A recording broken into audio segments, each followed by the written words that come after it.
স্বতন্ত্র বিশ্ববিদ্যালয় প্রতিষ্ঠার দাবিতে রাজধানীর মহাখালীতে সড়ক ও রেলপথ অবরোধ করে বিক্ষোভ করেছে সরকারি তিতুমীর কলেজের শিক্ষার্থীরা।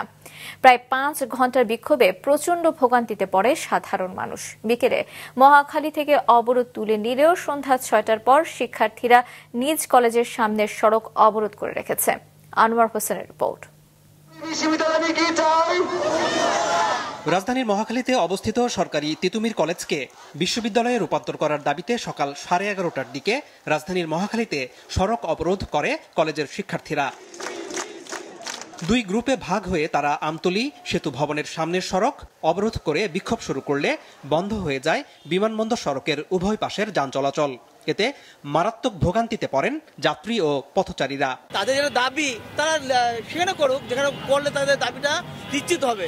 আমাদের লক্ষ লক্ষ লোক হারাচ্ছে, অনেক অসুস্থ আছে, বাচ্চারা আটটিতে কি অবস্থা ভাই, করুণীয় অবস্থা। এগুলো আসলে শোচনীয়। এটা আশা করি না বাংলাদেশের এত ইয়াং জেনারেশনের কাছে আমরা এটা আশা করি না। দেশে আন্দোলন গণতান্ত্রিক দেশ, সবারই একটা অধিকার আছে, তবে আমাদেরও তো অধিকার যে আছে যে আমরা সঠিকভাবে রাস্তা পারাপার করতে পারি কিনা, চলতে পারি কিনা, এটা সরকারের দেখার দায়িত্ব ছিল। আমার কাছে খুব খারাপ লাগতেছে যে আমি দুর্ভোগে পড়ছি, রাস্তা বন্ধ করে আন্দোলন করাটা ঠিক না। জুলাই আগস্টের গণ অভ্যুত্থানের পর ঢাকা বিশ্ববিদ্যালয়ের অধিভুক্তি বাতিল ও স্বতন্ত্র বিশ্ববিদ্যালয়ের দাবিতে আন্দোলন শুরু করে। তিতুমীরের শিক্ষার্থীরা এখন নিজেদের কলেজকেই আলাদা বিশ্ববিদ্যালয় হিসেবে চায়।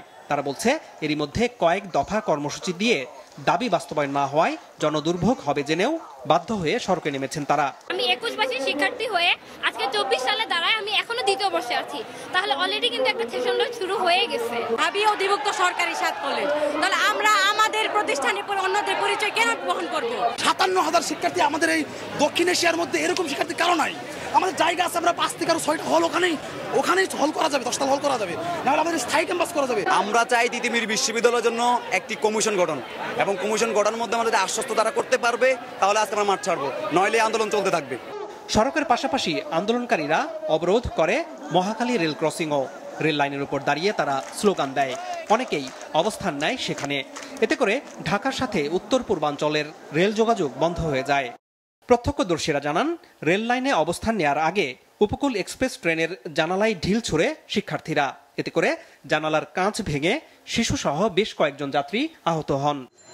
দুপুর 2:30টার দিকে তাদের দাবি নিয়ে বেশ কয়েকজন প্রতিনিধি শিক্ষা উপদেষ্টার সাথে বৈঠক করতে যায়। বিকাল 4টার পর সড়ক ও রেলপথ থেকে অবরোধ তুলে নেয় শিক্ষার্থীরা। আনোয়ার হোসেন, মাছরাঙা সংবাদ, ঢাকা।